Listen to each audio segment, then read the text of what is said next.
कैसे हो आप सब लोग। आई होप कि आप सब ठीक हो के। My name is Saraswati Yadav और आज का जो हमारा टॉपिक है वो है सिटीजनशिप यानी कि नागरिकता। आज हम पढ़ेंगे नागरिक क्या होते हैं और हमारी जो सिटीजनशिप है उसको नागरिक किस तरीके से प्राप्त कर सकते हैं और किस तरीके से नागरिकता को समाप्त किया जा सकता है। नागरिकता अधिनियम 1955 है, इसके बारे में भी आज हम जानने की कोशिश करेंगे। तो हम अपना टॉपिक स्टार्ट करते हैं। सिटीजनशिप यानी कि नागरिकता। जो हमारी सिटीजनशिप है यानी कि नागरिकता, जो हमारी नागरिकता है, इसको संविधान के भाग 2 में और आर्टिकल 1 के 11 तक संविधान में इसकी चर्चा की गई है और है कि हमारी जो नागरिकता है ये किस देश से ली गई है। तो जो हमारी नागरिकता यानी कि सिटीजनशिप है इसको ब्रिटेन के संविधान से या ब्रिटेन से लिया गया है। अगर हम बात करें सिटीजनशिप कहाँ से ली गई है, तो सिटीजनशिप किस देश से ली गई है, तो हमारी जो सिटीजनशिप है इसको ब्रिटेन के संविधान से लिया गया है। और अगर हम बात करें तो जो नागरिकता यानी कि सिटीजनशिप, तो हम और राज्य या और देशों की तरह भारत में भी दो तरह के लोग रहते हैं। एक तो होता है नागरिक, सेकंड होता है विदेशी। तो पहले हम जानने की कोशिश करेंगे कि नागरिक कौन होते हैं। तो सबसे पहले जो हमारा पॉइंट है नागरिक, तो जो नागरिक होते हैं हमारे वह भारतीय राज्य के पूर्ण सदस्य होते हैं। नेक्स्ट है कि इन्हें सभी सिविल सर्विस यानी कि सिविल और इन्हें सभी राजनीतिक अधिकार प्राप्त होते हैं। तो ये आर्टिकल ऐसे हैं जो सिर्फ नागरिकों को प्राप्त हैं।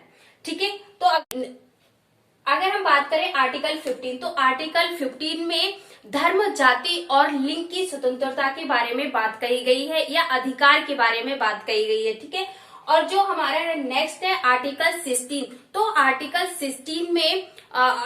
16 में समानता के बारे में बात कही गई है।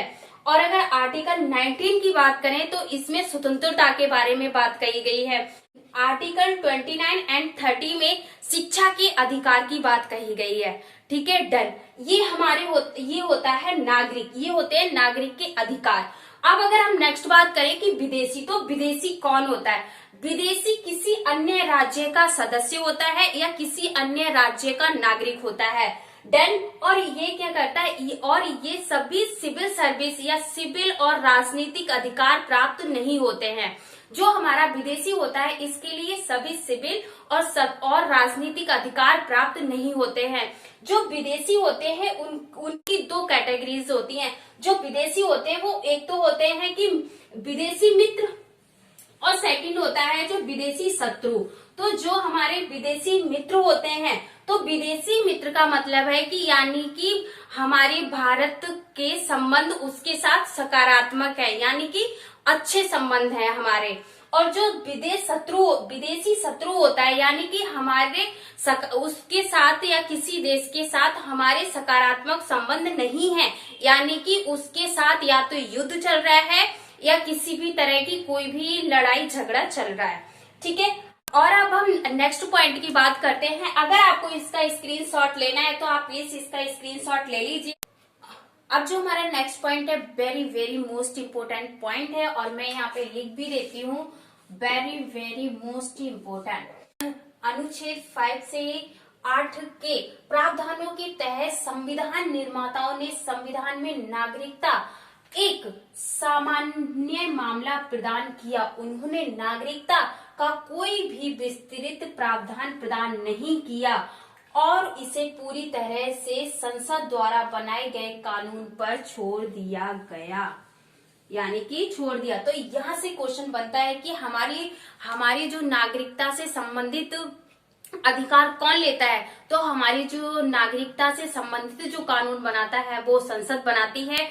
और जब हमारे संविधान बनाया जा रहा था या हमारे संविधान में जब सिटीजनशिप को डाला जा रहा था या जब सिटीजनशिप को जोड़ा जा रहा था, तो उन्होंने कहा था कि समय के अनुसार परिस्थितियां बदलती रहती हैं, इसीलिए उन्होंने कोई भी विस्तृत प्रावधान नहीं दिया। उन्होंने सिर्फ एक सामान्य मामला प्रदान किया जिसे उन्होंने नाम दे दिया सिटीजनशिप यानी कि नागरिकता। और इससे रिलेटेड जितने भी अधिकार हैं वो सारे संसद पर सौंप दिए या संसद पर सौंप दिए, जिससे कि आने वाली परिस्थितियों के अनुसार सिटीजनशिप के लिए कानून बनाया जा सके। इसी प्रकार से संसद ने नागरिकता अधिनियम 1955 लागू किया, जिसमें ओनली 8 बार संशोधन हो चुका है। ये संशोधन कब कब हुआ? यह संशोधन 1957 में हुआ। 1957 के बाद यह संशोधन 1960 में हुआ। 1960 के बाद यह संशोधन 1985 में हुआ। 1985 के बाद यह संशोधन 1992 में हुआ और 1992 के बाद यह संशोधन 2003 में हुआ और 2003 के बाद यह संशोधन 2005 में हुआ। 2005 के बाद यह संशोधन 2015 में हुआ है। तो हमारी जो नागरिकता अधिनियम है, इसमें कितनी बार संशोधन हुआ है? तो जो हमारा नागरिकता अधिनियम संशोधन है, इसमें ओनली 8 बार संशोधन हुआ है। और ये संशोधन कब कब हुए हैं? तो ये संशोधन 1957, 1960, 1985 और 1986, 1992 और 2003 एंड 2005 एंड 2015 में इसमें संशोधन किए गए हैं। नेक्स्ट पॉइंट है हमारा संविधान निर्माण के उपरांत 26 जनवरी 1950 के अनुसार संविधान के अनुसार चार श्रेणियों के लोग भारत के नागरिक बने। अब वो चार श्रेणियां कौन कौन सी हैं? उन चार श्रेणियों को हम आर्टिकल के थ्रू समझने की कोशिश करेंगे। अब हम बात करेंगे कि नागरिकता को किन किन आधारों पे हम प्राप्त कर सकते हैं। तो फर्स्ट है हमारा जन्म से। अगर किसी व्यक्ति का जन्म 26 जनवरी 1950 के बाद भारत में हुआ है तो वह जन्म से ही भारत का नागरिक होगा।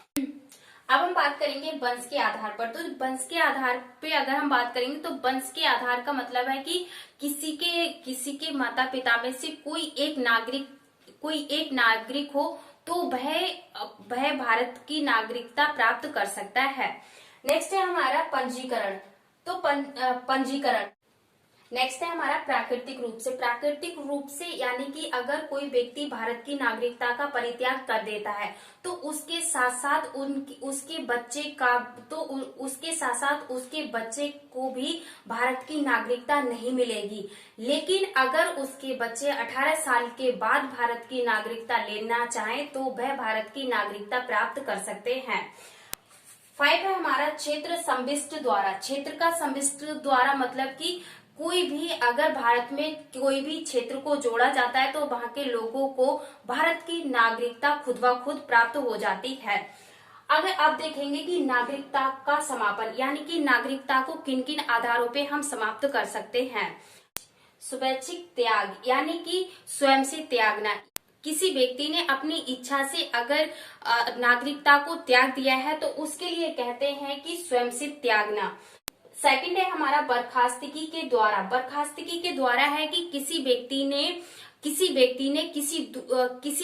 ने दूसरे देश की नागरिकता ले ली है तो उसकी जो भारत की सिटीजनशिप है यानी कि भारत की जो नागरिकता है वो खुद ब खुद समाप्त हो जाएगी। सेकंड है हमारा वंचित करने के द्वारा। तो वंचित करने के द्वारा नागरिकता समाप्त कैसे की जाए? अगर कोई व्यक्ति देशद्रोही या फिर किसी भी तरीके का संविधान का पालन नहीं करता है या फिर वह किसी विदेश के साथ युद्ध रणनीतियों में शामिल है तो भी उसकी जो नागरिकता है उसको समाप्त कर दिया जाएगा। अब हमारी क्लास यही खत्म होती है और मिलते हैं अगली क्लास में। तब तक के लिए bye bye, take care, thank you.